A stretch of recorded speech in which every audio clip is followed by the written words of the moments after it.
It really is as simple as these 3 steps. But you gotta understand why someone would wanna pay you in the first place. That may sound like, well, duh, but you'd be surprised how much this concept holds people back from making sales, especially if you're like me and you grew up in a household where sales was a dirty word. Here's the truth.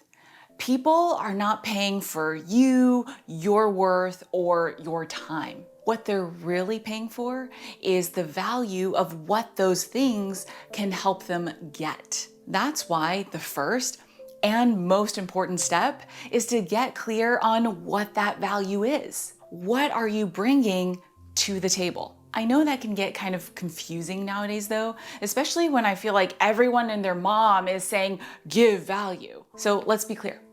The value you bring lies in the transformation that you can deliver. And you've got to be confident in what that transformation is. If you can help someone directly, like with getting a new job or finding the love of their life, you gotta own that. But even if you help people with something a little less direct, like you help them build their confidence or improve their speaking skills, you've still gotta be so confident that you can help them. Because you know the value lies in what's gonna happen after they've got that. Like if I have more confidence, maybe that means I feel better, I'm able to speak up more at work, ask for better projects, and thus get recognized and rewarded more. This is the #1 reason aspiring entrepreneurs can't make sales. If you aren't clear and confident on the value you bring, your potential clients won't be either. And if they don't see the value, they won't buy. Which brings us to step #2. Who is that person who cares about the value that you can deliver? Because they want that transformation. You want to be as familiar with them as you are with your best friend. So what result do they want? Why do they want it? Why are they afraid they might not be able to have it? Where do they spend their time? What's their favorite ice cream? Okay, maybe that one's not as important, but who am I kidding? Ice cream is always important. Please share your favorite ice cream in the comments. Mine is Ben & Jerry's fish food. But seriously, once you get clear on who your ideal audience is, it's also a lot easier to know how to get in front of them.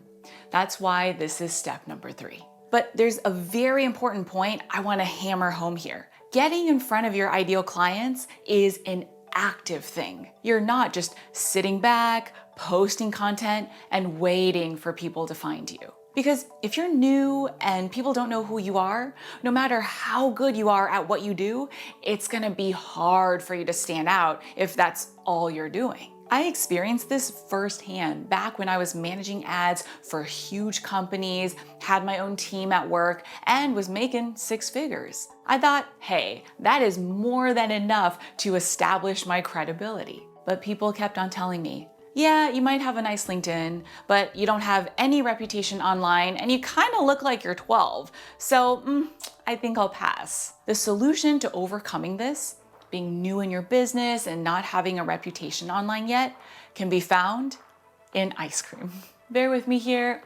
I kind of just can't help myself. But come on, how often have you gotten a little spoon taster in an ice cream shop and not walked out with an entire cone? Even if you didn't choose that particular flavor, you can't deny your sweet tooth, or at least I can't.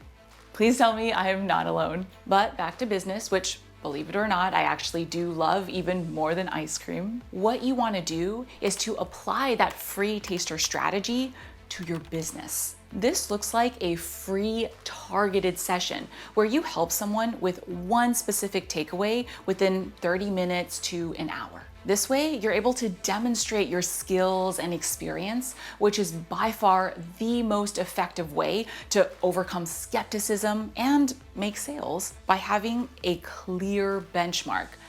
Did I deliver what I promised or not? Of course, you gotta make sure it's valuable and relevant to what you do. For example, when I was first starting in this business, I offered Find Your First Client sessions, where I mapped out the exact strategy, messaging, and marketing plan to help someone do exactly that. The goal is that by the end of this session, your ideal client is thinking, whoa, this person really knows what they're talking about and I can see how they can help me. Then, after you've delivered what you promised, you can simply ask if they're interested in hearing more about how you can help them further in much more scope and detail. When you do it like that, it's kind of a no-brainer for your ideal client to be interested.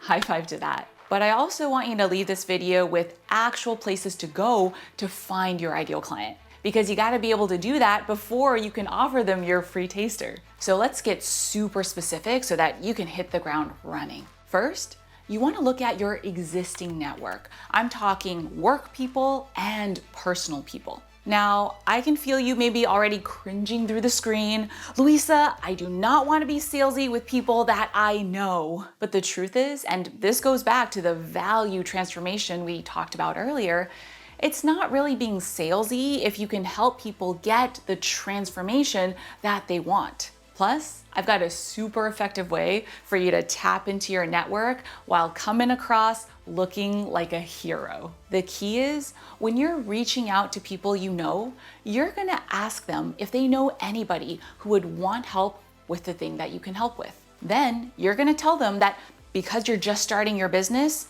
you are offering free tasters first. Do they know anybody who might be interested in your free taster? This way, instead of asking them to buy from you or to refer someone to buy from you, you're just asking if they know anybody who would like a little bit of help for free. You see how that makes it a lot easier for them to help you get your name out there? While starting with your network is ideal because these are people who already know you, you might not have a large number of people who are interested in what you have to offer. So you will most likely want to go to one of the best tools available to all of us who want to build a business: social media. But here's the key.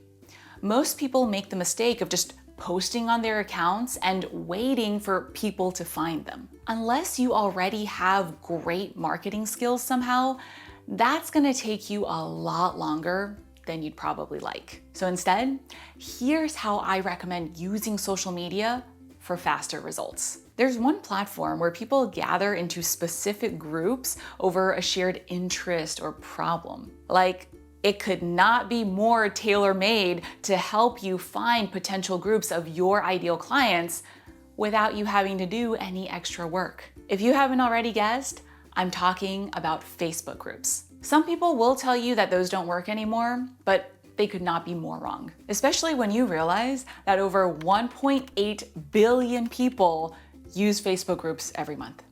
Think that's enough for you to find some ideal clients? In fact, this is where I found my very first client. A woman was looking for help with her ads, which is what I helped people with back then. And I just started answering her questions for free. After a few weeks of back and forth, she emailed me one day and said, "You have given me so much value for free. I know I'm gonna get so much more if I hire you. How can I pay you?" And that is the key to making Facebook groups and social media in general work for you too. Because the truth is, if you're in a group or on any platform just to promote your business, nobody's here for that. But if you start by simply talking to people, sharing what you know, and helping them, yeah, you're gonna start getting known real fast. But that's also not the only way to get your first client. In fact, a lot of my clients get their first clients using Upwork, Fiverr, or Craigslist, because these are other places where people are looking for help. That's what really all of this comes down to. Find places where your ideal clients are looking for help and start helping them. And you can get even more targeted too. Like a former client of mine who is a college admissions consultant. She thought, where can I go to get in front of parents who really care about their child's education and want help getting them into a good college? The answer? Tutoring websites. Specifically, the part of the website where parents are looking for tutors for their kids. So she started tutoring, all the while building trust with those parents. After that trust had been established, she'd say, "Hey, would you also like my help with your child's college admissions process?" Honestly, so smart. And you can do the same thing by asking yourself, where are the industry-specific sites that I could go to get in front of my ideal clients? But websites aren't the only place where you can apply this idea to. You can also ask, who are the influencers or thought leaders whose audience includes my ideal clients? But this is important.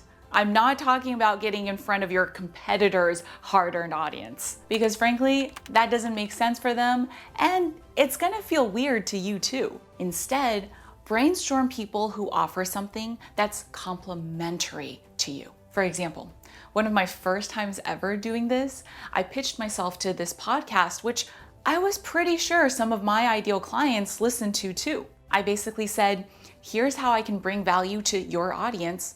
Would you be interested? Not only is this helpful for everyone involved, but it's also one of the fastest ways to start getting the word out about your services. Plus, I am not saying to try and get on Brené Brown's podcast right off the bat. It's more about getting in front of people in small steps at a time. Like before I even did that podcast, I first wrote for the Huffington Post. This was back when I was doing career coaching. So in this article, I talked about one of my experiences being bullied at work and how overcoming that helped me become a better career coach. All of these steps can basically be summed up in one sentence. How can I bring value to that influencer or publication and their audience? Then, don't be afraid to pitch your answer, because content creation is hard and creators are always looking for great new content to share with their audiences. But even after you start connecting with your ideal clients,